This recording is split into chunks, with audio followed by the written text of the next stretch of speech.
Hey folks, it's Rising Nomad and this is Eric. And in this video, I'm going to talk about being transcultural. And this is something I think will be more and more relevant as the location independent sort of lifestyle that a lot of us are living develops in the future. And it's something in my life I've thought about a lot, what I'm trying to achieve culturally with myself, my personality, and my, lifestyle and living habits. And it's complicated sometimes to wrap my head around it and also to share it with others and have other people understand how I'm not just this or that and stuff like that.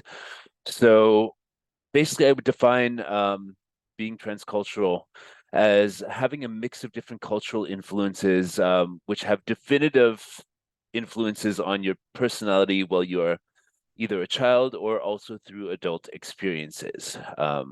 It's a sort of clumsy definition that I just came up with now, but let's play with that a little bit. And when I say transcultural, a lot of people would instantly ask, is it like being transsexual? And I would say that it is.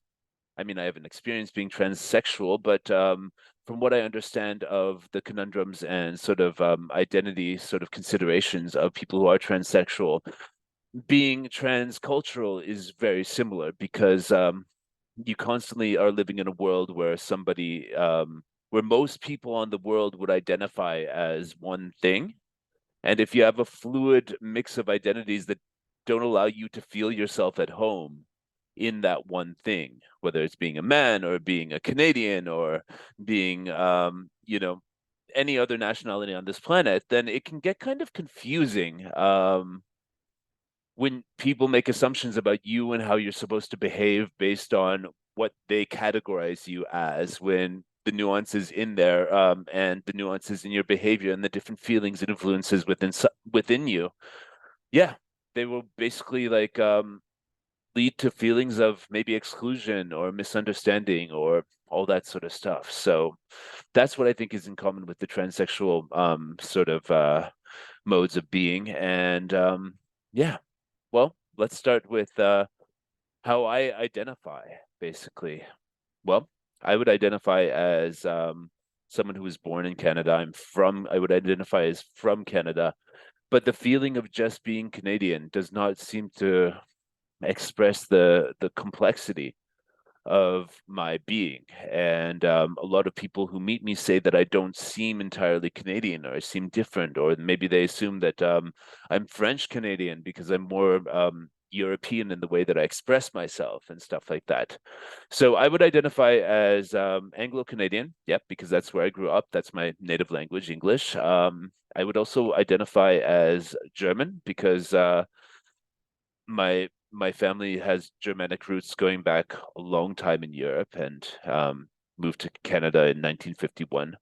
And the that's my father's family. And I would also identify as Slavic to an extent because my German family was actually from Czechoslovakia. They grew up speaking three languages: Slovak, German, Hungarian. And they're from Czechoslovakia, and then my mother is half Ukrainian, but I wasn't in touch with that in terms of upbringing. So my genetics are one quarter Ukrainian or from the Russian Empire. And yeah, so it's a mix of all those things. And all three of those identities, of course, Anglo-Canadian growing up there, but also the German, Austrian identity, and the Slavicness in a certain extent as well came to me through my upbringing, and I've spent considerable amounts of time getting in touch with those roots as an adult um, in various ways through various travels and various stays in different places. And so I would identify as Anglo-Canadian, German, and Slavic.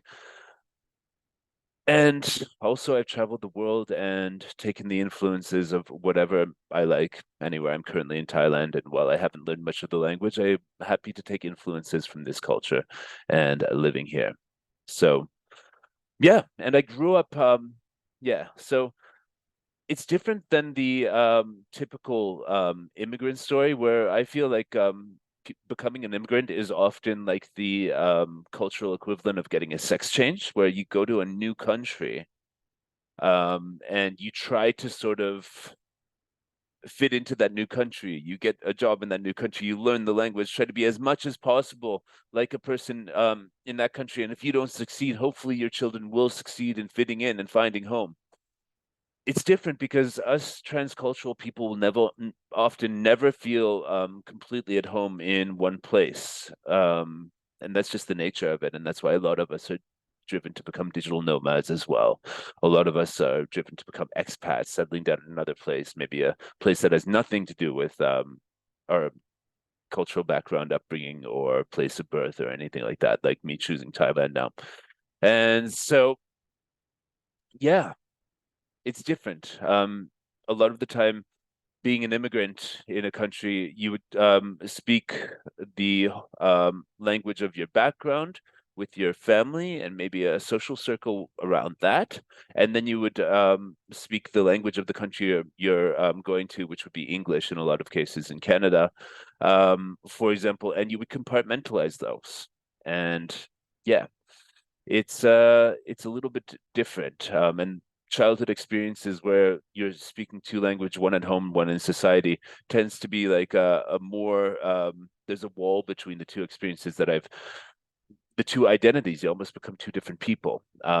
If you're living a childhood experience, and children want to fit in when they're growing up and stuff like that.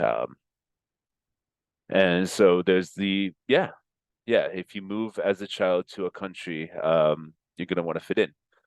So yeah, me personally, I was from an environment where I was raised by my immigrant or foreign family in English because I refused to learn German as a child, and they saw no need to speak with me. And I had some other friends who had a similar situation, who had Germanic upbringing um, in English. And so we had this sort of community where some of us, like in my household, like I had my father and my two grandparents who were speaking the German language as their main language. My father was fully bilingual as he moved to Canada as a child. And I was the child born in Canada, and my mother and her mother were the other two family members who only spoke English. And so we decided, I guess, as a family, to raise me in English. So there was some congruency. And but what that kind of led to, I think, was I didn't have that wall between the culture of my foreign family and the culture of the Canadian society as much as a lot of people would. And also my family moved there with a certain amount of savings, and never had to, kind of like get a job and fit into Canadian society in the same way that the typical immigrant story, they weren't moving for, a better life. Well, I guess they were because they were fleeing war-torn Europe after World War II, after the communists kicked them out of Czechoslovakia or whatever happened. But it wasn't the typical immigrant story where people do their best to fit in. And my father, when he had a career, it was in the international entertainment industry, music industry, which gave a very different experience than most jobs, I think. And so I was raised in this very internationalized environment and raised in English, exclusively in English. I didn't speak any other language as a child. And I always felt like an outsider in Canada. And I would say that feeling like an outsider is something that transcultural people would feel a lot in a lot of cases. And it was mostly in a neighborhood of Anglo-Saxon people. And I didn't have in my family a role model of that culture to follow. My father was, Central European. His parents were Central European. So I didn't have any brothers or sisters. I didn't have any aunts and uncles and stuff like that. I just had my, foreign family, two men and one woman, and my Canadian family, which was two women, my mother and my grandmother. And so I felt like an outsider because of that, because everybody else had much deeper roots in the community, whereas we sort of had this disconnected feeling. When I went to spend time with my grandparents, my foreign grandparents, my grandmother and grandmother from grandfather and grandmother from Czechoslovakia, who were ethnically German, I was feeling like I was in a different world, even though I was speaking the same language. So a lot of the way that I was raised, and it actually seemed to be more influential on me. I guess because I had male role models on that side of the family, in my formation of my temperament and sort of like the way I express myself and stuff like that. So I felt like an outsider. And this is something, one group that I did have a lot in common with that were a part of our community growing up was the Ashkenazi Jewish people who came to Canada largely around the same time that my family came to Canada around World War II and all of the atrocities that happened around that. And they also came from the same region, which was Central and Eastern Europe. And they also had like mostly upbringings in English, trying to fit into the society, but also with a separate identity that they were raised with, that they were Jewish and then they were Canadian. So very similar to that sort of thing. And that's a like Jewish people around the world are transcultural in the sense that they hold that identity. They hold um, their Jewish identity as something which it equals or surpasses or is secondary to or some important relationship with whatever identity they have from the country that they're from. So I feel like that, and that's yeah, that's really interesting. Yeah, and one of the main features is of the sort of transcultural thing is feeling like other places resonate with you in such a way that your home city, country, etc. doesn't. So you could just be like a Canadian person from Canada who traces all their roots to Canada and still feel this way and still want to become transcultural and get out in the world and stuff like that. But me personally, I used my upbringing, my family roots as a jumping off point in Europe, going to live in Vienna and Bratislava and experience the culture there as ways of connecting my childhood experiences, the way my family raised me with who I was actually as a adult person. So that was in my 20s. I did a lot about, just going like to those countries and just having a great time, connecting with people in a way that I didn't feel was possible in Canada, in a way that resonated deeply with me and my soul. Yeah, it was a great time. Really amazing. And I as a teenager, I didn't speak German as a child, but as a teenager and in my 20s, I learned the German language and became conversational in it. And I ultimately decided that it's not a language that I felt a huge amount of passion for, but it was really good to learn that language and the nuances of it, and the feelings that the language brings out in people and seeing a society that runs on that language and stuff like that. It was very important to do that. And I'm happy that I did, even though it's not a big part of my life right now. So I ultimately ended up becoming an expat in Serbia. And the main feature of this sort of transcultural thing and becoming transcultural and finding a culture that fits you as an adult is going to these places and allowing the experience in other cultures to change you and your identity. So you have whatever you were raised with, however you perceive yourself, and it's not a finished thing. By the age of 25, I was living in Belgrade, learning the Serbian language and being enthralled by the culture and the passionate ways that the people there express themselves, the things I was learning about people, communication, emotions, society, and the whole culture around all of that was just amazing for me. So it changed my identity. Do I feel Serbian? I feel like I'm Serb compatible. It's like an emulator that I run in my brain operating system. Okay, I'm in Belgrade speaking Serbian, and I'm going to behave more Serbian in this context. And it's part of my toolkit as a human being on how I can interface with other people, which helped, for example, when I went to Mexico, it was kind of based on that Southern European thing. A lot of the behaviors that I learned in Serbia, a lot of the sort of stuff actually translated in Mexico where I was interfacing like that. And, sometimes you behave more aggressively in this Southern European culture. And I had a toolkit of that from living in Serbia that helped me travel there. So it allowed, yeah, but did living in Serbia change my identity? Yes, absolutely, it did. Would I consider myself Serbian? I would say no. But a lot of Serbian people do feel that I have a lot of Serbian behavior in me and that I seem very Serbian, but it might just be because my family's from 500 kilometers up the river in Central Europe, Czechoslovakia, Bratislava, Slovakia, Austria, whatever. And I was embracing that in a way that made sense in my life in Belgrade. But, you know, yeah, it's a fluid and intuitive process. It's not deliberate. This is like the thing is like there shouldn't be too much trying involved in going to a new country. This is what's different with the immigrant thing, where people are deliberately trying to fit into a new culture. With me as a transcultural digital nomad expat, I'm fluidly and intuitively going and experiencing new cultures and integrating the parts that fit into who I want to be and how I want to express myself and the habits I want to have in life and stuff like that. And basically, yeah, in a lot of that, you end up rejecting parts of your home culture.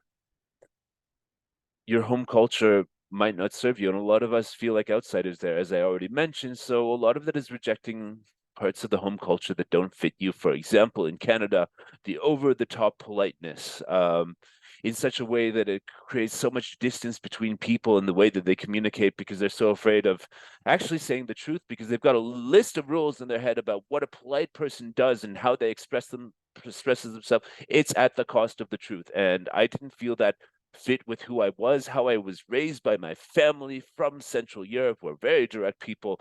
And, you know, the layers of that were very superficial and, you know, sort of coping mechanisms for surviving in Canada. And I rejected a lot of that. I filtered all of that out. You know, when I moved to Serbia, for example, there were a lot of like moments where people were so direct to me and it was shocking having lived in Canada for so long. But then, you know, having those experiences and opening up those parts of my heart and stuff like that, I realized that the direct communication is who I am and what I want to be. And I want to tell the truth to people, express my feelings and my passion. I was naturally wired like that. So I rejected a lot of the Canadian culture in terms of communication, indirect communication, in terms of politeness and social customs that modes of communication. Basically, I replaced them with direct communication, kindness above politeness, and actually being honest and telling the truth to people and being open and even being a little bit more confrontational if it leads to people understanding you better, if it leads to you being able to listen to someone more how they actually think and feel. So I rejected that distance that Canadian people like to live. And so my experience in Serbia, moved there in 2008, first time, was living between Canada and Serbia for 3 years, which allowed me to really see the parts of Canadian culture I wanted to reject and the parts of Serbian culture I wanted to accept. I feel like I became a lot more of a man than I ever would have been if I stayed in Canada and learned the language bit by bit, intuitively, fluidly, with my experience in life. I didn't take lessons for Serbian. I just learned it on the streets, in the parks, drinking beers with people, watching television with subtitles, and all that sort of stuff.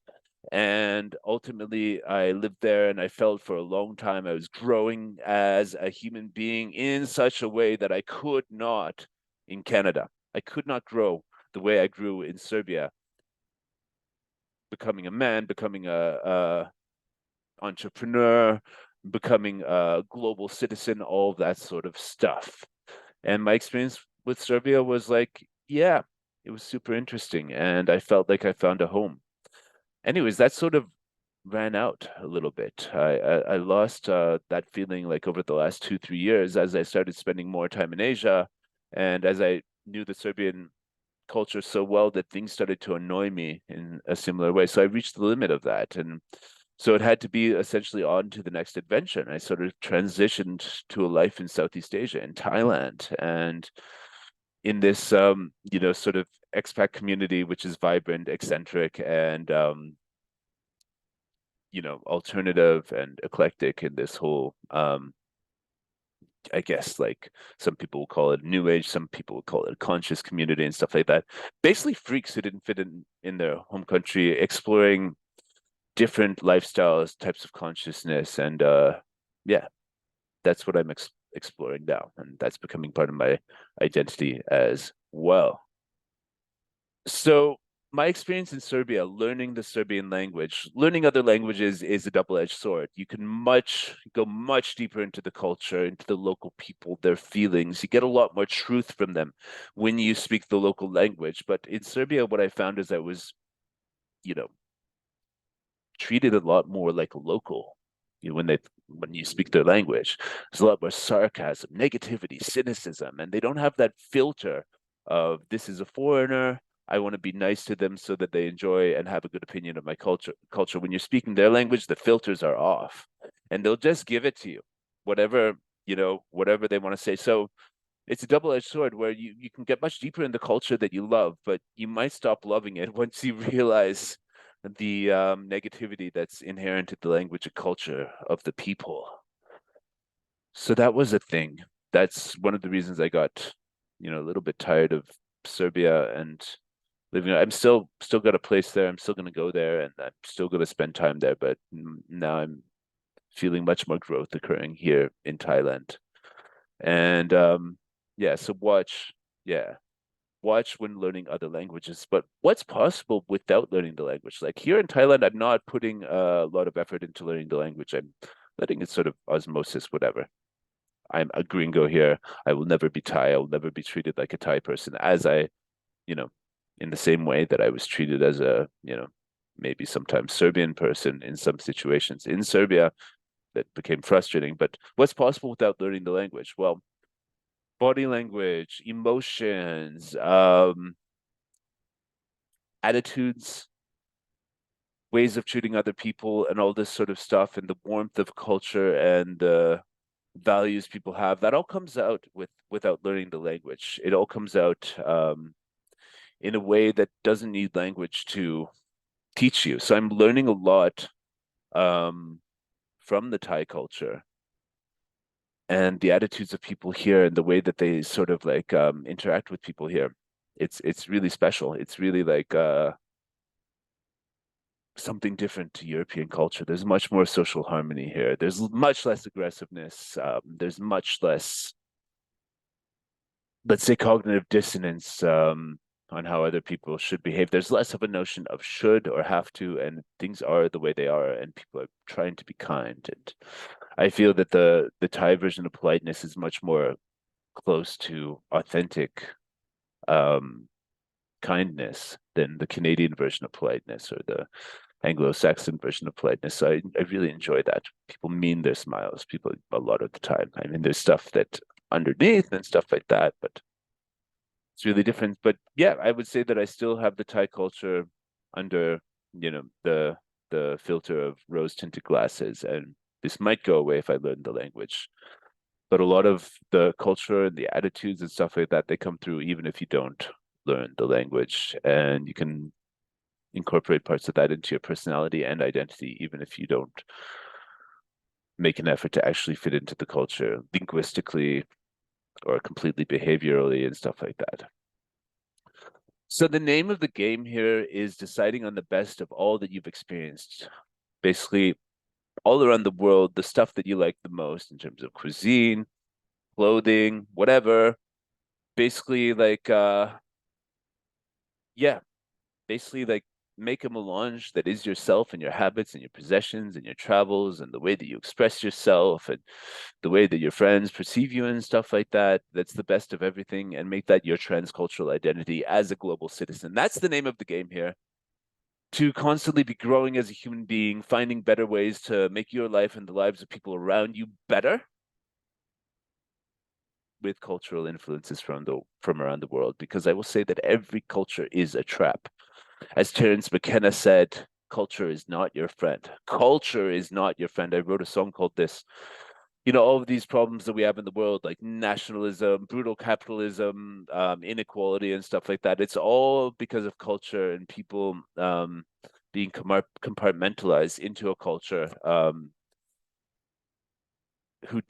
These people do not take the time to go out and see what's out there in the world. If you have the luxury to see what's out there in the world, to go out there, then I strongly suggest that you do, and you let what you experience wash over you and change who you are. The changes never stop. You know, different parts of your life will be conducive to different cultures, different environments, different habits, and stuff like that. You might just decide to learn how to do tango dancing in your 70s. Who knows? You might just, I don't know, discover a new style of music, religion, or cuisine at any point in your life that just sweeps you away. I would say moving in my 20s to Serbia was a drastic. I was those were very formative experiences, and being 25 when I did it was very special, so that the Serbian culture would actually be able to influence me greatly.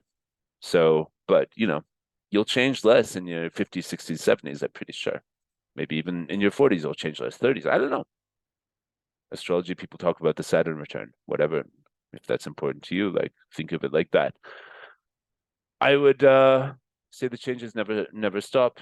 Now I'm in Thailand. I'm trying to achieve a balance of everything I've learned everywhere else and a more chill lifestyle, because being a Germanic or Anglo-Canadian person has led me to view the world in certain rigid ways that I'm still deprogramming myself from. And Thailand seems to have the sort of relaxed thing to deprogram me from a lot of that, as Serbia at one point did, but started to be its own sort of grind and prison of culture that I found myself in a certain way. And the thing is to just keep moving. So here in Thailand, what I'm achieving is, well, the Asian culture is a lot more different from me. I'm not integrating in the same way. I'm mostly around other expats here, and we're all looking for the possibilities of how we can live as global citizens and with the different influences in the international community we find ourselves in here.